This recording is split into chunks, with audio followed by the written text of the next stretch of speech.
Hello friends and welcome to the med project. तो हम पढ़ रहे हैं पैथोलॉजी, जिसमें हमारा स्टार्ट है फर्स्ट यूनिट जनरल पैथोलॉजी।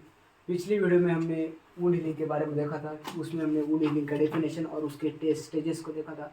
अगर आपको उस वीडियो को देखना है तो इस वीडियो का डिस्क्रिप्शन में उसका लिंक दे, सबसे पहले जाकर उसको देखें। वो भी आपके लिए 5 मार्क के लिए इंपॉर्टेंट क्वेश्चन है।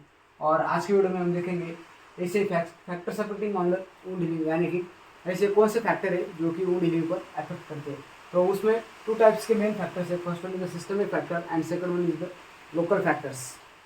तो वुंड हीलिंग क्या रहता है? वुंड हीलिंग यानी कि किसी भी तरह का आपको वुंड हो जाता है, किसी भी तरह का ट्रॉमा अगर हो जाता है तो वो जो फिर से रीजनरेट होता है, तो उस प्रोसेस को हम कहते हैं वुंड हीलिंग कहते हैं।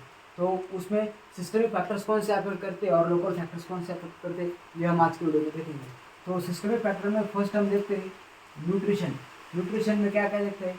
Protein, vitamin C and zinc. अगर प्रोटीन प्रोटीन क्या है? प्रोटीन आपकी जो न्यू टिश्यू है, तो न्यू टिश्यू के फॉर्मेशन को आपका प्रोटीन हेल्प करता है। विटामिन सी और जिंक भी उसको स्टिमुलेट करता है। तो अगर प्रोटीन, विटामिन सी और जिंक अगर प्रॉपर अमाउंट में है तो आपका जो वुंड हीलिंग की प्रोसेस है वो आपकी नॉर्मल तरीके से चलेगी। अगर इन सब की डिफिशियंसी है, यानी कि जिंक का लेवल कम है, विटामिन सी का लेवल कम है और प्रोटीन का भी लेवल कम है, तो आपकी जो वुंड हीलिंग की प्रोसेस है वो आपकी प्रॉपर तरीके से नहीं हो पाएगी। तो ये था सबसे पहला न्यूट्रिशनल फैक्टर। इसके लिए जब भी कुछ वुंड होता है तो आपको प्रोटीन या विटामिन सी एंड जिंक की मात्रा आपकी बॉडी में होनी आवश्यक है। देन मेटाबॉलिक स्टेटस, उसमें हम क्या देखते हैं? डीएम यानी कि डायबिटीज मेलाइटस। डायबिटीज मेलाइटस क्या करते हैं? आपका जो नॉर्मल सर्कुलेशन है उसके साथ इंटरफेयर करता है, उसमें आपका ब्लड थिन हो जाता है। तो डायबिटीज मेलाइटस अगर आपको है तो, और इस कंडीशन में क्या रहती है? आपको इन्फेक्शन होने की ससेप्टिबिलिटी ज़्यादा रहती है। या फिर जब भी किसी तरह का जब भी आपको डायबिटीज है तो हाई शुगर लेवल टिश्यू की ग्रोथ को इनिबिट कर देता है। तो मेटाबॉलिक स्टेटस में डायबिटीज मेलाइटस देखते हैं। अगर डायबिटीज मेलाइटस है आपको तो आपका जो वुंड है वो प्रॉपर तरीके से हील नहीं हो पाएगा। Then third one is the circulatory status.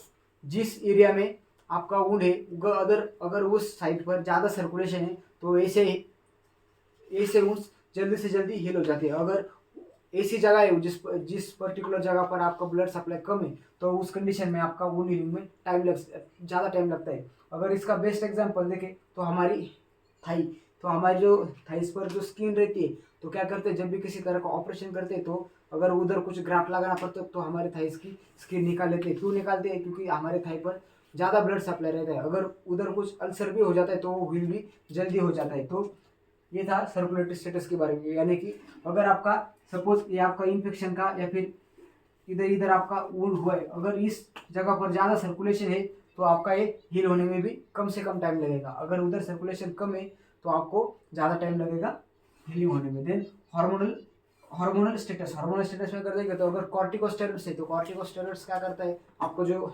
Collagen रहता है तो कोलाजन सिंथेसिस कम कर देता है। हमने कोलाजन सिंथेसिस किस में देखा था? वुंड हीलिंग की जो हमने स्टेजेस देखी, तो उन स्टेजेस में सबसे लास्ट वाली स्टेज देखी थी हमने, जिसमें कोलाजन का डिपोजिशन होता है। अगर आप में कॉर्टिकोस्टेरॉइड्स ज़्यादा है तो कॉर्टिकोस्टेरॉइड्स क्या करते हैं? आपका जो आपका कोलाजन का डिपोजिशन होता है तो कोलाजन डिपोजिशन को इनहिबिट करता है या फिर उसको सप्रेस करता है कॉर्टिकोस्टेरॉइड्स। अगर एज देख ले, जैसा जैसा आपका एज बढ़ता है वैसे वैसे आपकी वुंड हीलिंग की जो बॉडी की कैपेसिटी है वो कैपेसिटी कम हो जाती है। और ब्लड सेल अगर देखें, अगर प्रॉपर अमाउंट में डब्ल्यूबीसी है, न्यूट्रोफिल्स है, तो इस कंडीशन में आपका वुंड हीलिंग प्रॉपर तरीके से होता है। अगर ब्लड सेल्स आपको न्यूट्रोफिल्स हो या फिर डब्ल्यूबीसी हो, एसी सेल्स अगर आप में कम है तो आपको वुंड हीलिंग में ज़्यादा टाइम लगता है।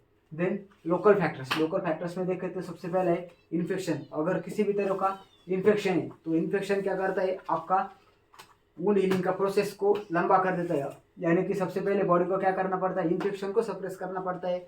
देन जब इन्फेक्शन कम हो जाएगा तो आपकी हीलिंग प्रोसेस स्टार्ट होती है। और इन्फेक्शन सेकंड वन क्या करता है? जो भी हमारी बॉडी की इन्फ्लेमेटरी रिस्पॉन्स है वो इन्फ्लेमेटरी रिस्पॉन्स को भी कम कर देता है। देन मैकेनिकल फैक्टर्स में अगर हम देखें तो मूवमेंट्स, यानी कि अगर आपकी जो भी वुंड है, अगर वुंड की जगह पर आपका मूवमेंट होता है तो उधर का ब्लड सप्लाई बढ़ता है। अगर आपकी मूवमेंट कंटिन्यूसली है तो वो जल्दी से जल्दी हील हो जाता है। देन फॉरेन मटेरियल देखे तो जब भी किसी तरह का हम सूचर लगाते हैं, सूचर से आप स्टिचेस जब लगाते हैं तो वो क्या करता है? आपके वुंड हीलिंग में हेल्प करता है।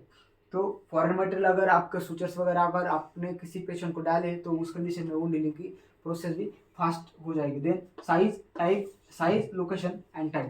साइज में देखें तो जो बड़े साइज के वुंड है उनको हील होने में ज़्यादा टाइम लगता है, जो छोटे साइज के वो जल्दी से हो जाते हैं। देन लोकेशन, अगर लोकेशन की बात करें यानी कि जिस पर्टिकुलर जगह पर ज़्यादा सर्कुलेशन होता है उस जगह के ज़्यादा जल्दी से वुंड हील हो जाते हैं। और जैसे जो वुंड है जो आपके जिधर आपका ब्लड सर्कुलेशन कम है, अगर उस जगह पर कुछ आपको इंजरी हो जाती है तो उधर हील होने में ज़्यादा टाइम लगता है। तो ये हुआ लोकेशन। और टाइप, टाइप में अगर देखें तो अभी हम टाइप कौन से देखेंगे, जो भी आपका बड़ा वुंड है और छोटा वुंड है, जैसे हमने साइज को देखा था तो उसी टाइप में हम देखेंगे टाइप में। और टाइप में अगर हम देखें तो हमने एक ब्लंट ट्रॉमा देखा था और इंसिजन वुंड देखा था हमारे पिछले में। तो इंसिजन वुंड यानी कि क्या, ये आपकी स्किन है, अगर इंसिजन यानी कि किसी तरह का आपको ब्लेड वगैरह लग जाता है तो आपका वुंड ऐसा डीप वुंड फॉर्म हो जाता है, इसे हम क्या कहते हैं, इंसिजन वुंड कहते हैं। या हमारे टाइप में आता है। और सेकंड क्या होता है, ब्लंट ट्रॉमा रहता है, जिसे यानी कि या फिर कुछ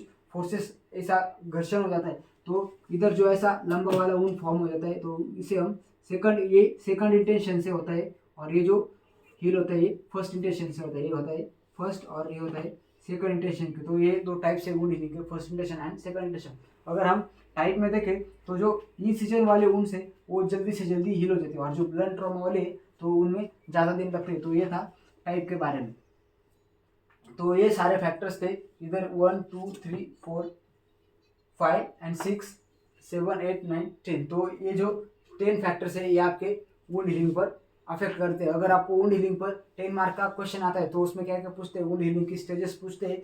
देन सेकंड आपके जो वुंड हीलिंग पर कौन से फैक्टर्स अफेक्ट करते हैं वो पूछते हैं। और 5 मार्क के लिए जो फैक्टर्स अफेक्ट करते हैं उन पर एक अलग से भी क्वेश्चन आता है, जिसमें आपको वुंड हीलिंग क्या रहती है वो डिफाइन करना है। देन सिस्टमिक फैक्टर्स कौन से है और एक एक फैक्टर का आपको एक्सप्लेन करना है। और लोकल फैक्टर्स कौन से, ये 4 लोकल फैक्टर्स है, इनको भी आपको एक्सप्लेन करना है। तो ये था वुंड हीलिंग पर कौन से फैक्टर्स अफेक्ट होते हैं इसके बारे में। अगर आपको वीडियो अच्छी लगती है तो वीडियो को लाइक करो एंड चैनल को सब्सक्राइब करो। Thank you friends.